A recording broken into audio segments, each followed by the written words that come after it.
Celebrities have long been accused of joining groups like the Illuminati to further their power base, and while a skeptic can brush these allegations off, it doesn't really help their case when celebrities keep getting caught with weird things in their homes. We're going to take a look at some of those.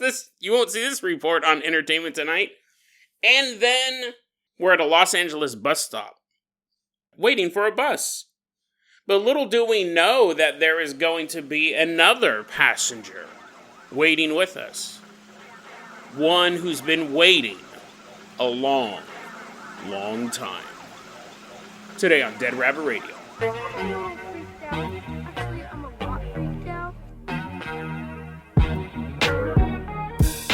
Hey everyone, welcome back to another episode of Dead Rabbit Radio. I'm your host, Jason Carpenter. I'm having a great day. I hope you guys are having a great day too. I hope you guys are having tons of fun, doing whatever you're doing out there in the world. I hope it's been grand. And I hope you guys have some awesome plans for the weekend. I don't know what I'm doing. I didn't end up seeing The Expendables. Maybe I'll go see that. That's the highlight of my life. Oh, that movie I was supposed to see last week? Maybe I'll see it this week. But someone who I hope I see every day running into Dead Rabbit Command right now is one of our recent Dead Rabbit Radio donators. Everyone get on your feet and give it up for Rico from Acapulco. Woohoo, yeah!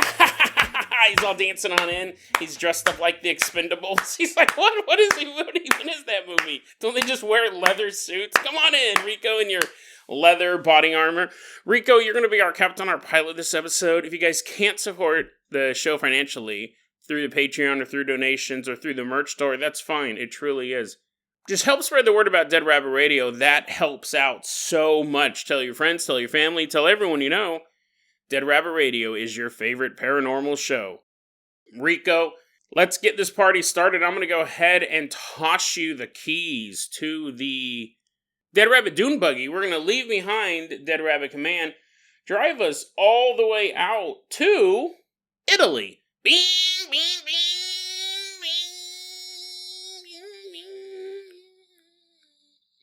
Headed all the way out to Italy. You know, one of the drawbacks to doing a public show like this, especially one that's based on conspiracies, is every so often you find a conspiracy that involves somebody you like. Now, I don't know this dude personally, right? It's not like all of a sudden all my friends are they're like, oh my god, did you find out? Did you find out that dark secret I have? Don't worry about it. Don't worry about it. I haven't found out your secret yet. But, you know, like, every so often I'll come across a conspiracy theory, and I don't know if this is true. I know part of it's true, because some of it was actually reported in the media. But every so often you come across it, especially when you're dealing with Hollywood, right? That's kind of what I'm talking about. There are actors that I absolutely can't stand. I hate their guts. I truly hate them for a multitude of reasons. But then there are ones that, you know, you're kind of like, I like this guy's work. I think he's pretty cool. So when you come across a story involving something like this, you have to make an executive decision. Do you not cover it? Which is probably the easiest thing, right? Because no one would know. I actually stumbled across this story, but I do like this dude. We're headed to Italy. And here's the thing. I don't know if this guy... we're going to cover two celebrities here in the beginning. One... Oh, let's just get started. I'm tired of carrying water for this dude. I don't think he's guilty, but who knows? We're headed out to Italy to meet my good friend. He doesn't even know I exist. Unlike Miley Cyrus, who I actually am good friends with. We're people hate it when I bring up that story. Italy, we're headed out to Italy. We're going to visit the estate, the $100 million estate on Lake Como. In Italy, it's the vacation estate of George Clooney.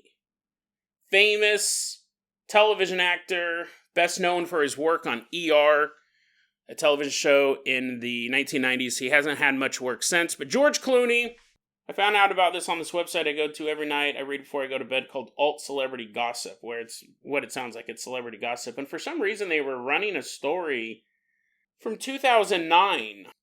I just found out about this on the website Alt Celebrity Gossip. I read it every night before I go to bed. It's just celebrity gossip. And they said, hey, what's up? Whatever happened with that story about George Clooney and that naked 13-year-old who was photographed in his bedroom. And I was like, what? I never heard anything like that. And they said it was at his Lake Como estate in Italy. So I was like, I gotta look that up. My good buddy Georgie, he'd never do that.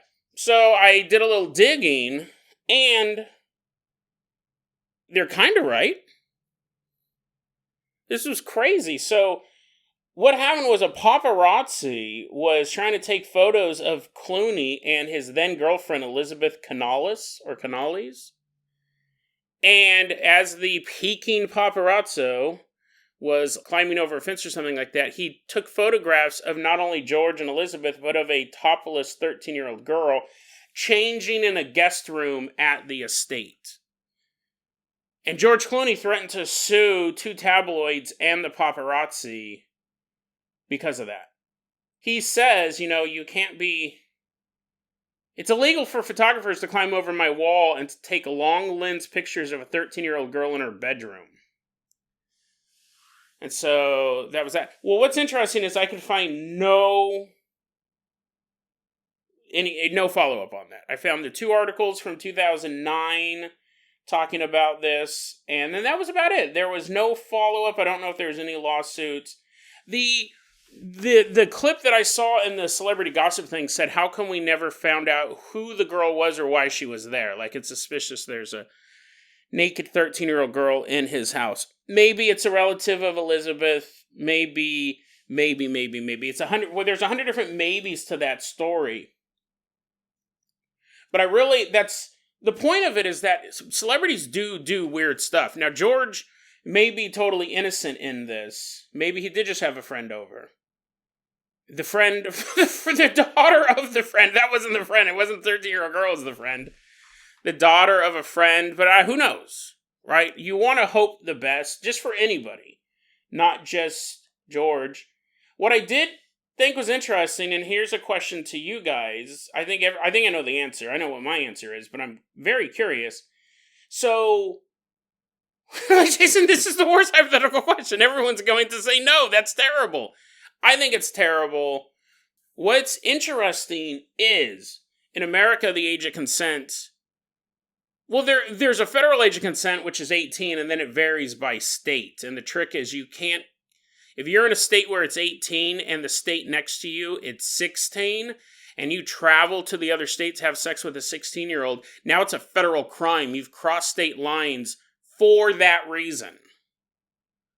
So they have that in there to keep people from doing that. In Europe, it's the same. There's different age of consent in different European countries. In Italy, it's 14. No restrictions. You could be 50 years old and you could have sex with a 14-year-old girl in Italy, and it's not against the law. It's not even probably really frowned upon over there. I mean, it's not illegal at all. You could do it. I mean, I'm not saying people would applaud. I'm not saying as you walk out of the home, everyone's giving you, like, thumbs up and stuff like that. I'm sure some people would be like, that was pretty gross. But it's not like you would lose your job over it. It is bizarre to think of, right? If a 50-year-old dude had sex with a 14-year-old girl in America, he'd be locked up and be on a registry for life. But in Italy... they clap as you walk out of the house and they give you thumbs up. There's a little parade. So my question is that legally, if George Clooney had a house in Italy, and this girl was a little too young, but if he had a house in Italy and he was having sex with 14-year-olds, that's not illegal in Italy. So if he owned a house there and he was having sex with 14-year-olds, like every third weekend in September, and then for one full week in August of 2024, do you think how would that impact his career in America? But here's the thing. This could have been totally innocent. I'm sure that any one of us could have hosted a pool party at our house, and at some point, somebody was changing clothes in a room, and if a paparazzi took a photo of that, this type of stuff happens, right? I'm not 100% saying. I have to say that is what I know of George Clooney, of those movies that I've watched. I don't think he's a pervert. But the idea of celebrities being perverts dogs them. Because some of them are. Some of them are. Here's a very interesting story, again, that's super recent, that has not gotten a lot of press. Elton John, very recently, who again, I'm an Elton John fan. I like his music. Piano Man, We Didn't Start the Fire, great stuff. Elton John, very recent, 2007. Okay, so it's not I thought it happened this year. I just looked at the age of the article. 2007. Did you know about this? I didn't know about this. 2007 had a piece of his art collection seized by the police because they said it was child porn. I guess he was going to have an exhibition at his private collection. His private collection was going to go public, and they said there's child porn in here, and they took a photograph, and he goes, yeah, the photograph was from 1998, and apparently it's from this famous photographer named Nan Golden, and they classified it as child porn. The photo was eventually ruled as artistic by a judge. Like, he actually, he was facing charges on this. It was titled Clara and Etta Belly Dancing.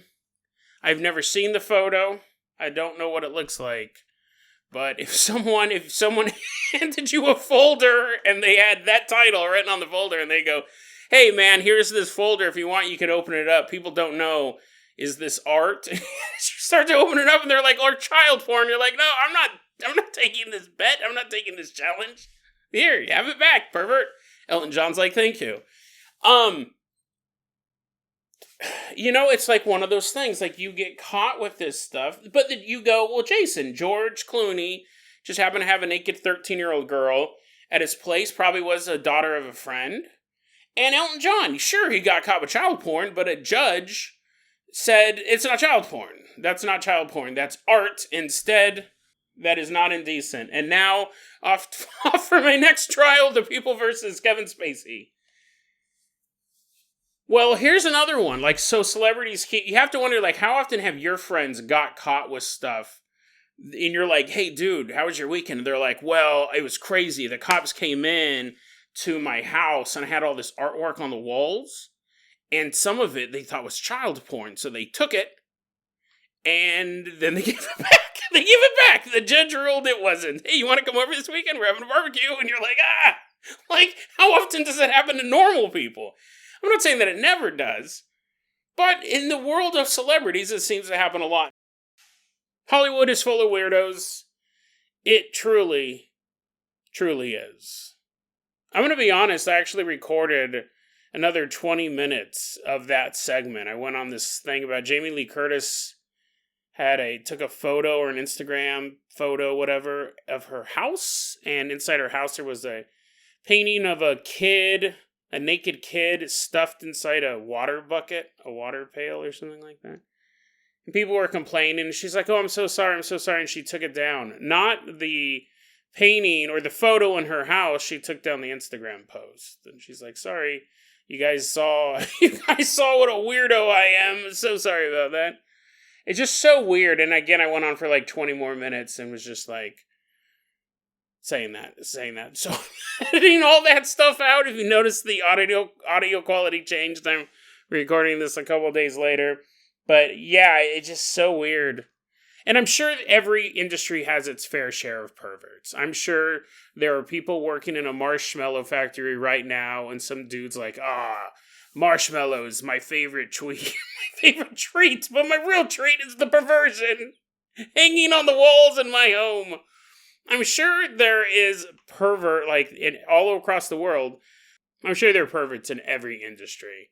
They just, when it comes to Hollywood, because they have so much money, I think we kind of have this assumption, the more money you get, the more perverted you get. No, because you get bored. I think that's always the thing, like the mega millionaires. When Bill Gates first sat down in front of a computer and pushed his glasses up over his nose and says, "I'm going to hit these buttons because I'm Bill Gates, the biggest nerd in school." Doop, doop, doop, doop. He never imagined someday he would be hunting. Never imagined someday he'd be hunting children on his ranch in Colorado for the adrenochrome factory, just feet underneath the ground. He didn't realize that.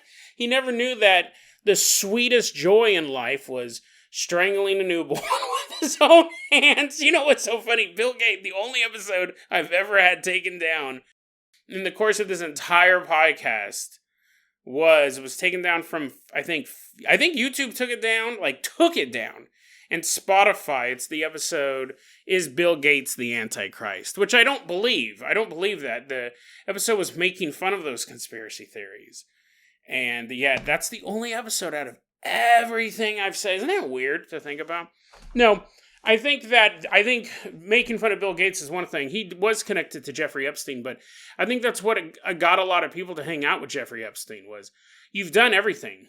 You've seen the sunset on 6 of 7 continents. You've dined. You had the fanciest foods. You've done all these adventurous things. So when someone comes to you and gives you a truly indecent proposal, it's like, "Hey, why don't you come to my island?" No, I have been to islands before. And Jeffrey Epstein's like, "You haven't been to this island, trust me. You've never been to an island like this." I think people who have a lot of power, they're looking for... It's the same thing with any addiction, right? You're always trying to get the highest high. So I think there's perverts in every industry. And again, the George Clooney thing, the Elton John thing, I didn't see the artwork. I don't know if anything happened with that lawsuit. Those things could be benign. I don't know. I just took those as examples. The Jamie Lee Curtis one, the one that I went to the least amount of detail on this version of the episode. Like I said, it went on for another 20 minutes. There's photographs of that. I'll put all that in the show notes. I just felt like I was beating a dead horse, or as Bill Gates would put it, beating a dead kid. I just was going over and over. But yeah, I think there's just perverts everywhere. And I think we assume rich and powerful people are more likely to fall into that because they're bored. 120 days of Sodom, right? This whole thing of the libertine people just being like, "I've done everything, so what can I do that I shouldn't do? What can only I do? I have the resources to do whatever I want, so I'm going to do it." I think that's kind of the mentality we have. And it may be true. Like Harvey Weinstein, would he have been a serial rapist if he worked at Best Buy? He probably would have been a serial rapist, like mentally wanted to rape a bunch of people. You remember this the next time you go into Best Buy to buy a Microsoft computer from Bill Gates. If you go into a Best Buy, I'm sure like there's something wrong with Harvey Weinstein, right? To want to rape all these women. But if he didn't have all that power, if he didn't have that leverage saying, "I can make you a movie star, or I can ruin your career if you don't do this," like he used both tactics, what's he gonna, he's like, "I'll give you 10% off this computer." Like, it doesn't work. It doesn't work as a manager at Best Buy. He may still mentally want to rape a bunch of people, but he wouldn't necessarily be able to. So I think he was able to do that because he had that power. But who knows? Maybe he was a totally normal guy until he became super powerful and then just said, "You know, I've banged all these chicks, but what I really want is the women who no one else can have.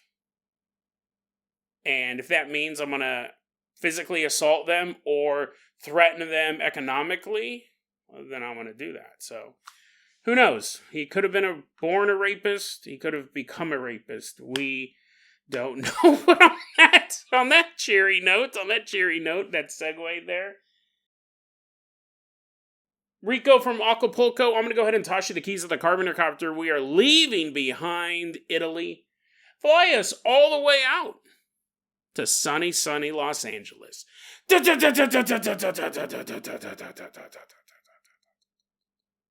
We're in Los Angeles. We're at this bus stop. We're about to meet this young man. We're going to call him Matt. Matt, he's at the bus stop, and we're just kind of sitting back. And cars are driving by. Get out of the way, you bum. But I was here first. I oughta honk honk. Both you numbskulls, get moving, or why we oughta honk honk. All three of ya. You guys better go. Why we oughta. The normal sounds of Los Angeles traffic. I could go on and on. Anyways, we're sitting at the bus stop with Matt. And Matt's, this is a normal bus stop for him. He's standing there and he sees this teenage girl who seems to be waiting for the bus as well. We don't see the girl. We're just kind of sitting there watching LA traffic drive by. Matt sees the girl. Matt says there was a bus that pulled up and a group of people got off the bus. A group of people get in the bus.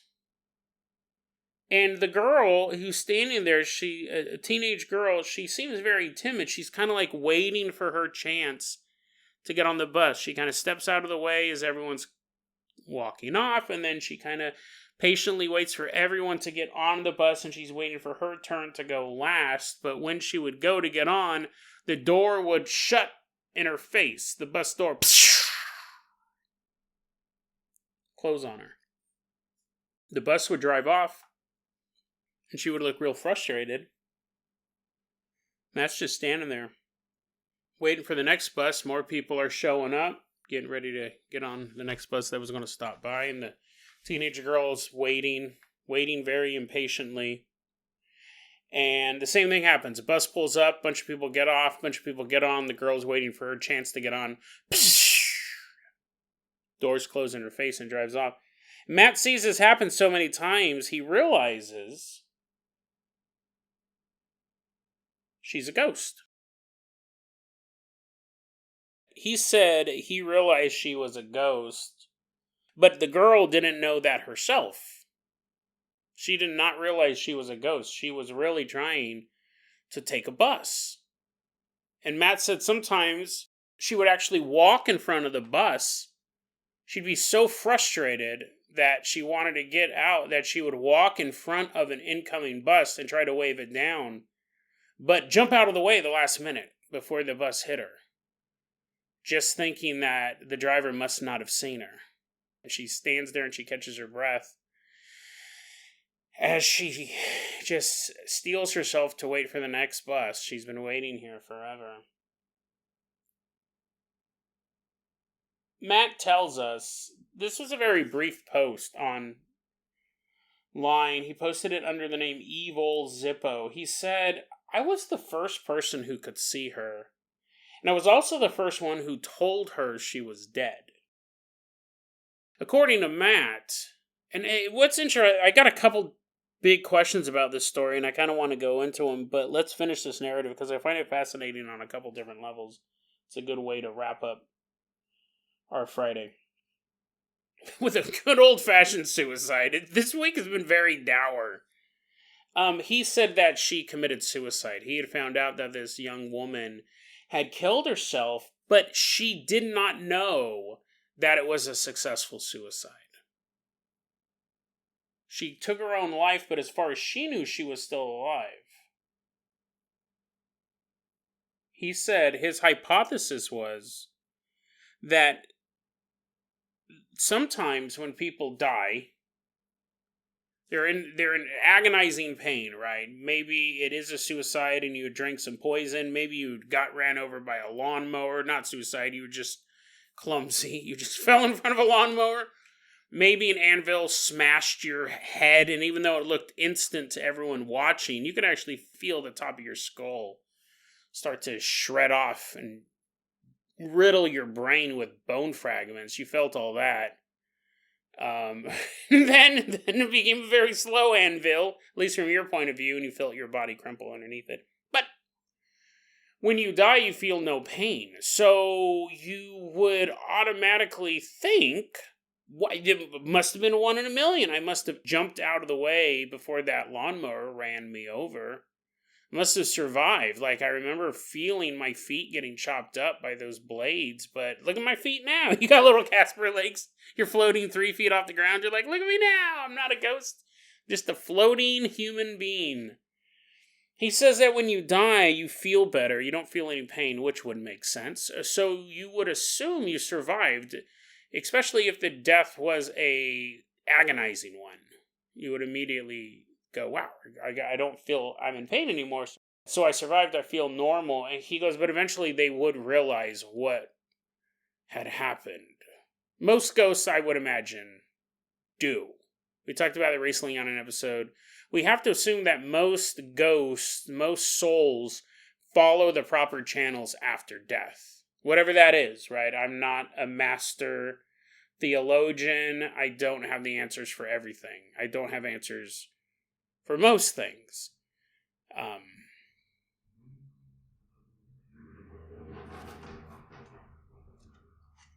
I know what my faith says about Jesus, but how can I be 100% sure? Whatever it is, whether it's reincarnation or salvation or any of the other ones, I don't believe in obliteration. I don't believe that there's nothing after death. But I would assume that most ghosts follow the proper channels. They go through the proper rules. They don't become ghosts. They're just souls that leave a dead body and go to the next phase. Because otherwise there would be ghosts everywhere. It would just be a common part of society, of life. We don't see that. We see ghosts are an outlier. But it would make sense that some did get confused. Some stuck around. Some didn't follow those channels. And we don't know what that is. That is, as Star Trek put it, the undiscovered country. We don't know. Actually, I think that was a quote from Shakespeare. I think that's what they're referencing. But anyways, Star Trek's better than Shakespeare. You have this idea that she got mixed up. She died. She killed herself. She didn't think she'd killed herself. Now she felt great. But the reason why she was trying to take the bus was because... This is really tragic, right? She kills herself because she was having disagreements with her family. There was something going on with her and her family, so she killed herself. But she thinks she survived the attempt. So she's trying to get on the bus to flee her family. She's trying to get on the bus to leave the city so her family can't find her. But the family's already found her. They found her cold body laying wherever she killed herself.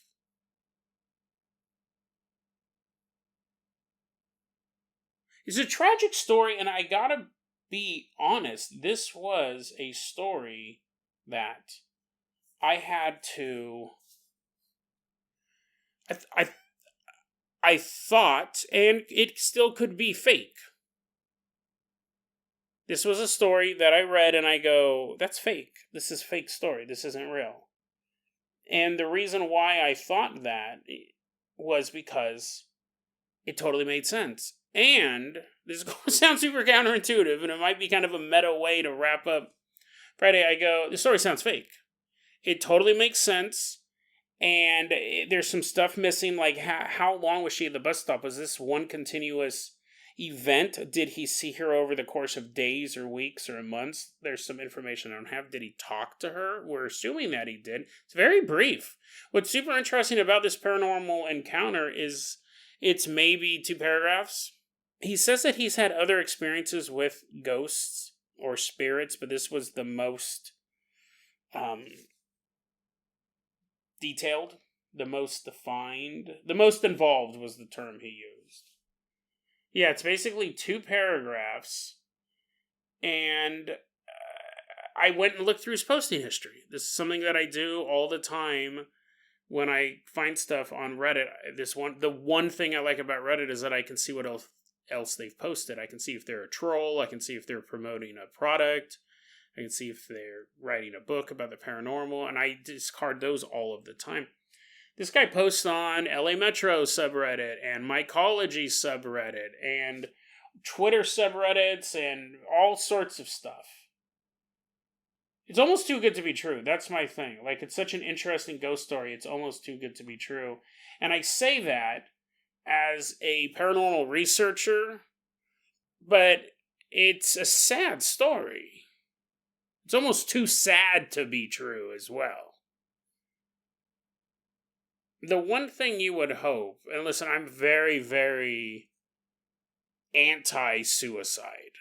I don't know if I'm going to lose a couple listeners on this one.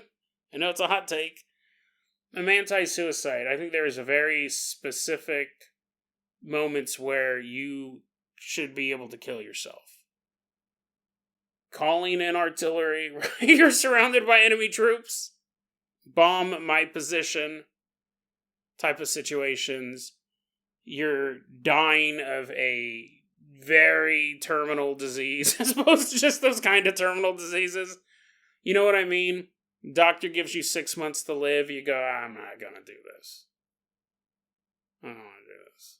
I'm very, very strict. My worldview on suicide is very anti-suicide. And it's sad to think, right? The thing that I think we can look at death as being is peaceful.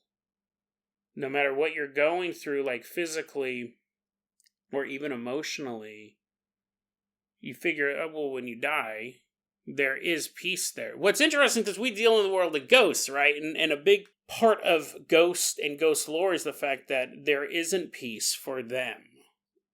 For the 99%, when they die, there is the peace that only the dead can know. But we cover the ghosts, so something went wrong.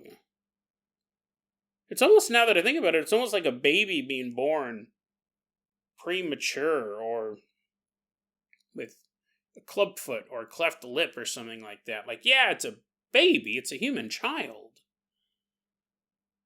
But something in some part of the development process went wrong, or maybe even just during birth. You know, your arms came off or something like that. So, it almost feels like that. Like, what if it is less... I never thought about this before. What if becoming a ghost, we tend to give it some sort of agency, right? The woman, she's waiting for her lover to come back from the Civil War, but he got blown to bits by a stick of dynamite. He thought it was a cigar. Elmer Fudd gave it to him. And she throws herself off the top of the lighthouse, and to this day you can see the ghost of her up on the lighthouse. So we always assume like it was her grief that kept her there. Or this ghost, like she's thinking that she survived. This ghost actually makes it seem like being a ghost is a glitch. It's a bug, not a feature. We've covered stories where people have stuck behind to have some sort of vengeance, to, attack humans who wronged them in life. But those are it's very small amount. What if there is no agency to being a ghost? What if it literally is a glitch? It's the equivalent of being born with a genetic abnormality, a club foot or a cleft lip. Doesn't make them any less of a human, but we can go, well, that child has a cleft lip, and we're going to have to do surgeries to fix it and things like that. What if a ghost is the equivalent of that? Like, you can't...